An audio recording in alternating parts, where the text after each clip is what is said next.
No, not doing this. Okay.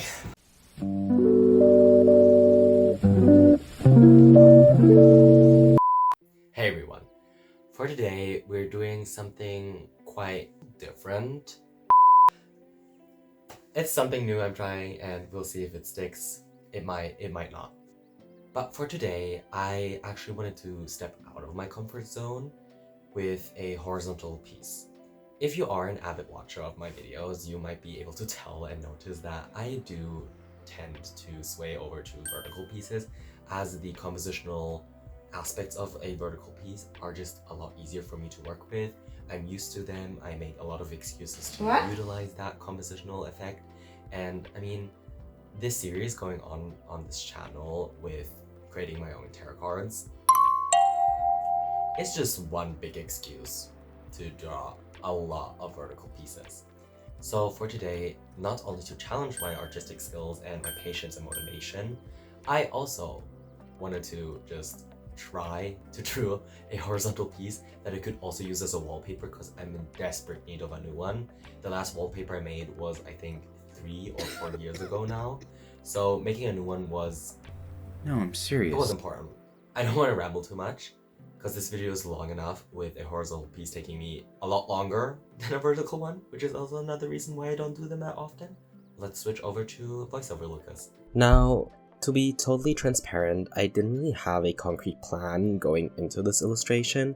I knew I wanted a bed and a person laying on top of that bed, and preferably they were going to be quite exposed, as many of my pieces do include exposed parts of the body and people who are in generally not clothed that much, which, you know, to each their own.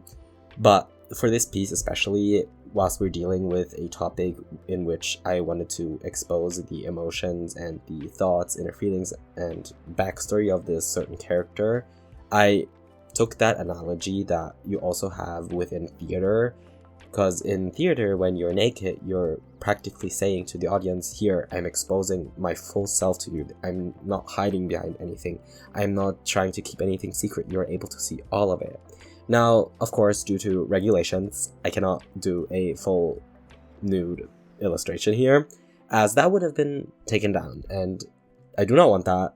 And I also, let's be honest, didn't want to create a full nude illustration, because at the end of the day, that's still a lot of work, and I already planned to put a lot of time into this, so that kind of dealt with itself. But talking about the illustration, for the coloring, I still had to get used to the new screen I was using at the time as my old drawing screen, because I have a drawing tablet, which is just a monitor that I can use a pen on. I had a much higher saturation, and the colors were a lot more different on my old screen, and this new screen is a lot newer and has a lot more color range. And with that, I also had to get used to how colors looked on this screen in comparison to other screens. So I really was fumbling a bit with that, but I did get there in the end. You can tell that it's a bit unsaturated and very dull, the colors at the beginning, but I do get used to it. And I mean, this piece took me over a few months, but to my excuse, I took 1 or 2 months as a break in between all of these stages, because I dealt with other projects, I wanted to focus on other projects, and I had a lot going on in my own life. So I put this piece on the back burner, and in the end I also thought it was just a smart idea, because I was pushing myself to do an image, and most of the time when I'm doing that, it just doesn't come out good. It doesn't have a very good quality, and I didn't want that for this piece. Now, as for coloring, I stuck with my normal colors, with the skin tone and the shadows within the skin being more blue, and in actuality they aren't actually blue, they're more on the purple side, pink side, and almost very gray, but due to the colors I placed in the background with this dark brown red and the warmer colors from the skin, it just looks blue, which I really enjoy, and I love the effect. And it also was in one of those videos that I saw online that taught me how to draw, essentially, and I just use it in all of my artworks. For the knee and all the other joints, I did decide to go for a more reddish and more saturated tone, as these are very weak and fragile points in our body. They move a lot, and most of the time they are also more red than other parts in our body. So I wanted to emphasize that, and it's just become kind of part of my style, part of my normal artworks, and I didn't want to stray from that. The hands did give me quite the struggle in all of these characters, as we haven't perfected hands. Well, I haven't perfected hands, and they took me quite a few tries. They aren't the worst, they are fine, and they didn't have to be redrawn 15 times as usual, but they still were quite the struggle. And in the end, there are a few hands that I would want to change, but they're done now and they're part of the piece, and I worked them in, so they did work. And honestly, those little mistakes and things that I find almost ugly and almost unfitting give this image character, and also show the essential message I wanted to have in this image, which was that nothing is perfect. We all have our bad days, we all have our negative thoughts and feelings, and some days we just want to lay in bed and not have anything on and just rest and sleep. And honestly, that was the very first inspiration for all of this. There was a time where I was just honestly really tired. I was exhausted all the time, which was all my fault because I had school but decided to get a job on the side, and then I also decided to organize a lot for my school, so that ended up in me honestly giving myself a workload that isn't normal, and that accounted for a lot of my stress, my anxiety, and all of the bad emotions that one could feel. So let's just say that if you are in a position where you have a lot of work on you and you can tell that you're exhausted, signs for me, for example, were that I was sleepy during the entire day, even if I got a full night's rest. I had midday naps, I had morning naps, I slept in school, I slept anywhere I could. I also could tell that when I'm doing sports, I didn't have the capacity I had before. With my schoolwork, I noticed that a lot of my work wasn't as high of the quality as it was before. So all of these led me to quit my job that I had on the side. It wasn't an essential one, so it was fine for me, but it still was kind of a factor where I was like, I'm pretty sad that I have to do this, but I can just tell how exhausted I am, and I had to put my education first. So all that exhaustion really tainted also the way I looked at my hobbies, at the things that actually gave me joy, because all that exhaustion led into the fact that I had art block. I didn't have the motivation to draw. I didn't have the motivation to complete this piece, this challenge in itself for me, and it just made it a lot harder for me to actually enjoy the craft, which is really sad for me. Now, getting back to the piece, we took a detour into a very deep topic, but talking about this piece, this is supposed to be one of my OCs. This is, I think, my very first original character that actually is fleshed out more than just a character design, as it is also, to be quite frank, based on me, or slightly based on me. It carries a lot of my futuristics, but that's also just because I use myself a lot as a reference, meaning that the character is most likely going to look similar to me, or at least look like a replica of me, as I am the base I am working with. And I mean, I always try to give that tip to all new artists and people who ask me to get some help on art. Use yourself as a reference first, as you're most familiar with yourself. You look in the mirror every day, you see yourself every day, you just know how your body feels. And using that to your advantage can really help you improve in your anatomy, and that's why most of my characters as well have similar body shapes, similar faces, because they're all based on a reference that I know very well, which is myself. Some people might say it's pretty self-absorbed, some might say it's smart. I say it's smart. Take it with a grain of salt. It's all just some kind of theory I build up, and it worked for me. It might not work for you, but I do encourage you to test it out. A big defining detail in this piece, which I really thought helped it develop in a positive way, was this red fabric that I draped around most of these characters, as it pulled in a lot of focus and a lot of attention, as it is a pretty obvious color and it sticks out from all the other muted colors, and it just, once again, trying to incorporate the emotions of a color and the meanings of colors into my pieces, and red it being passion, it being vulnerable, it being the color of blood. It all just worked for this piece, and you can tell this piece isn't a happy one, and it is one that deals with a lot of dark emotions, a lot of negative emotions, and people feeling tired, sad, depressed, anxiety, all of that encompassed in one illustration.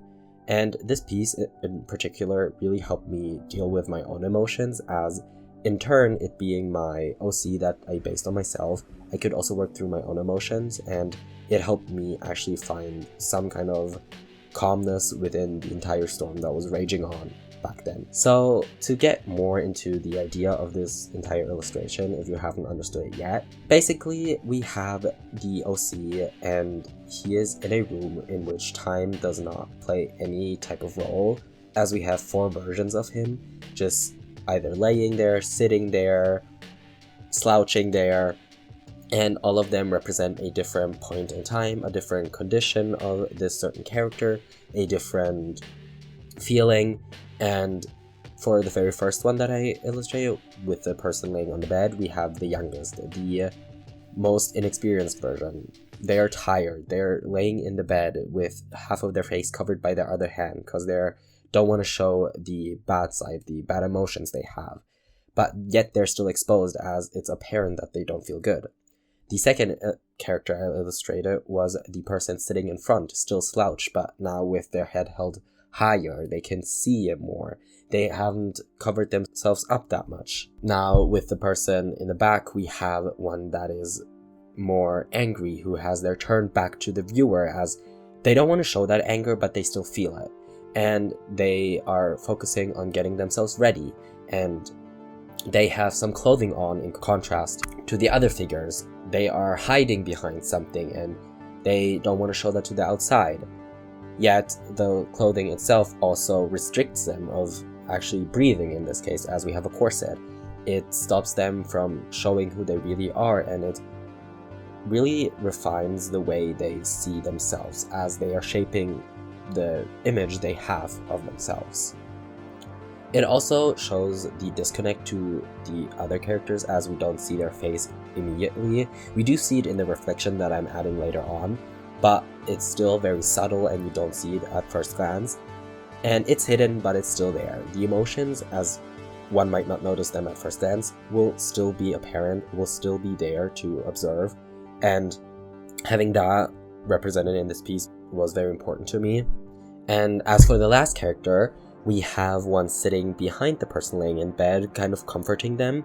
And in my eyes, that was kind of the OC, who has lived through a lot of more experiences, who has learned how the world works, and has gained a lot more experience and how to deal with their emotions, and who is now comforting their inner child and trying to help them work through their emotions and try to make them feel better, as they still affect one another, and they will never not affect one another, so helping each other out was the best option. One thing I will say, also, jumping back to the concept and what I'm drawing, I am not that lean. I am not that sporty. I'm not that fit. Let's just be clear about that. This is a exaggerated version of my references, and for the character it makes sense, as they are a assassin. Now this is not surprising if you watch my videos more often. My characters most commonly are always in a fantasy world, and in this fantasy world my OC is a assassin. But in his case, to give a little bit of backstory, he is an assassin whose past and his training has been erased from his memory. His body is still aware of the training, and his muscles still have the memory of that training, so it will come out at any time they need to, but the character itself doesn't remember it, and over time they will, but in this case they are at a point where they don't know of it yet. So they do have quite the lean and fit body, but they don't really know from where it comes from, they just think that's their normal biology. Now, since the character is based on myself as well, a lot of the outfits, a lot of the pieces I'm going to be putting in this image do have proper similarities with the reality we live in, so I wouldn't be surprised if I subconsciously added a few things that didn't make sense. But as for this character, they are indeed an artist, just like myself, if I can call myself that. And later on, I'm adding a lot more pictures, a lot of more frames and canvases that haven't been painted yet to give that illusion of an artist or a working artist. Because I don't think I'm the only artist who does this, but I have, I don't know, 50 pieces that I haven't started yet, I haven't finished yet, who are just a rough sketch and I wanted to complete, but I haven't yet. And I focused on other projects, which was the case with this piece, as I focused on different projects with character designs, tarot cards, a lot of other drawings that I made before I actually continued on this one. But I did hit this out of the park at the end of the day, and I'm really glad that I got back to this piece even if I was scared to finish it. Now, to talk a bit more about who this character is and what world they live in, I've done a bit more world building in the past, but I haven't really fleshed it out too much. All I can say is that this character had, as most characters, had a pretty traumatic childhood that led them to live on their own, and now they are applying to an art school of any kind, and they turn up in some way in a criminal situation where they learn of the magical world, and at the end of the day, it's their job, or it becomes their job, to protect those normal people who don't know of the magic world to never find out about it, as it's just a world that isn't meant for people who can't live in that certain space. And it's a bit contradictory to what society should be, as who is the OC to say, oh, you cannot live in this space because you don't have magic powers, because that's just kind of unfair and you can't really do that. You never know what some people have gone through, you never know how they are, what they're feeling, what their true abilities are. So protecting people who seem to not know of the world and hiding that from them is kind of unfair, but it also is something in this world where they've learned that they need to do it, as many have gotten hurt due to the lack of hiding this world. So is it the smartest idea? I don't know. We'll see. Maybe the character will turn up in the end and reveal the magical world to everyone and make it able for people who might want to see that world to actually live in it. But more about him. We have a traumatic backstory. We have a living alone situation, a coincidence that leads them to come into this world. In this world, they meet a lot of new friends, a lot of new people who are particularly special, either it be magical powers, either it be an increased physical appearance, whatever it may be. They are all working in an organization, but that organization is split into two parts, with the ancient ones and the newer and modern ones, and this character kind of lands in the control of the more modern version of the organization, and later on they will find out that they themselves are actually meant to be with the more ancient magical creatures, as to come find out, spoiler alert, this OC is actually no human at all. They are a construct created by the universe itself, who is supposed to actually hide the magical world from those who are not supposed to see it. Their whole purpose, the reason why they actually exist, is because they need to protect and hide that what is not supposed to be seen by the normal humans. And that also leads them to have incredible powers, incredible magical abilities, the incredible physics, and in general just enhanced abilities. But the assassin abilities that has been erased from his mind do come from a different place, as his parents in the story are the bad guys. They are, in particular, the dark side, and they carry the name Dusk, which is the sun going down and the last light leaving, as there is still hope for them, but it isn't very clear that they are trying to do good. But his parents do a lot of bad things, so they are characterized as villains. Now, they, of course, since the OC is their child, did put them under very harsh training, very harsh assassin training, as this OC was supposed to become the family's assassin and spy, but after a series of unfortunate events, they did end up having to abandon this OC and go into hiding. And later on in the story, we will be able to see how this OC is going to deal with that, how it learns from what their origin is. Half of them being a construct of the universe itself that is supposed to shine the good onto this world, and the other half being the villainous side who want to shape the world in the way they see fit and they see as normal and safe, which isn't always the way it should be.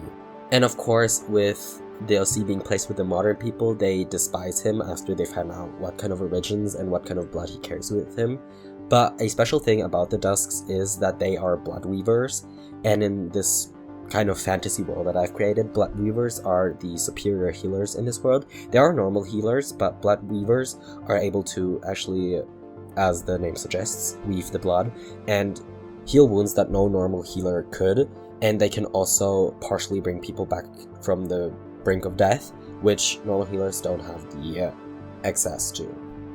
It does teeter on necromancy and the act of bringing the dead to life, but it is still far away enough to actually categorize it as healing. Many don't see it that way, and it's a certain curse that is placed on blood weaving, but they're going to work through it, and we are going to see in the story how they develop and find out how to use those abilities. Now, I kept on referencing this story and this kind of fantasy world.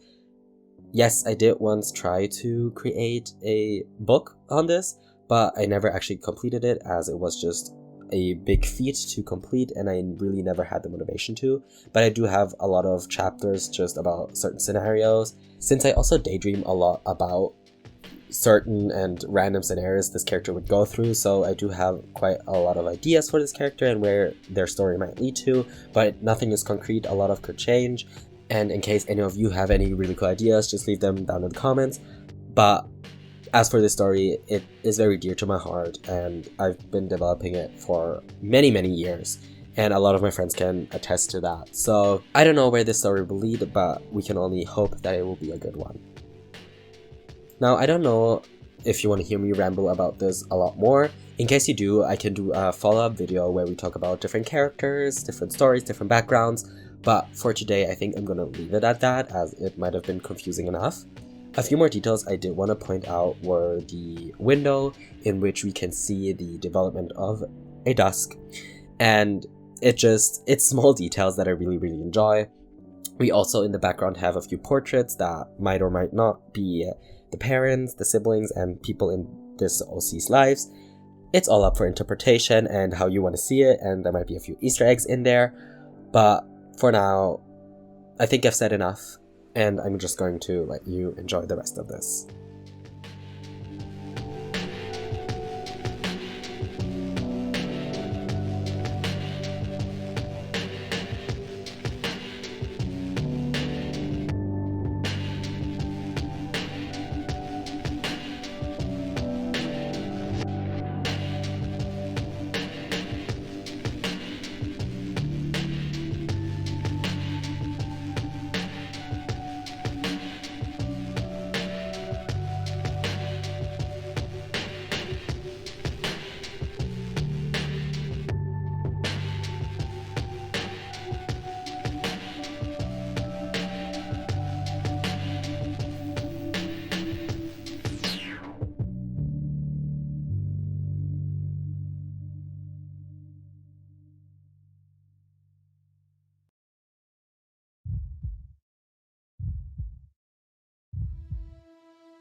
Now, we've reached the end. I hope you really enjoyed. I really think this challenge did a lot for me and it really helped me develop my own art skills.